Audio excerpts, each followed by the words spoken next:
અંકલેશ્વર શહેરમાં મોહરમના તહેવાર નિમિત્તે તાજિયાના જુલુસમાં પત્રકાર એકતા પરિષદ અંકલેશ્વર તાલુકા અને હમ ટીવીના સહયોગથી શરબત વિતરણ કરવામાં આવ્યું.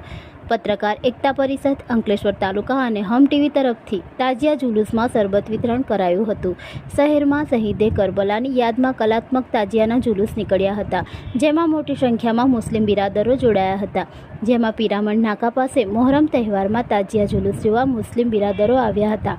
ત્યારે અંકલેશ્વર તાલુકા પત્રકાર એકતા પરિષદ તેમજ હમ ટીવી દ્વારા શરબતની પ્રસાદી પીવડાવી હતી, જેમાં ભરૂચ જિલ્લા પત્રકાર પરિષદના પ્રમુખ અતુલ મુલાની, તાલુકા પ્રમુખ કેયુર રાણા, હમ ટીવીના ડાયરેક્ટર અસલમ ખેરાણી, અશફાક બાગવાલા, નઝમુદ્દીન શેખ, વિનોદ પટેલ, સમદ ખેરાણી, સૂરજ પટેલ, મહેશ મુલાની અને શહેરના અન્ય પત્રકારો જોડાયા હતા અને શરબતનું વિતરણ કર્યું હતું. અને શહેરના કસ્બાતી વાડ, હજરત હાલિમ શાહ, દાતાર ભંડારી, અંસાર માર્કેટ, કાગઝીવાડ, સેલારવાડ, કસાઈવાડ, તાળફળિયા સહિત વિવિધ વિસ્તારોમાં યા હુસેનના નારા વચ્ચે તાજિયાના જુલુસ નીકળ્યા હતા.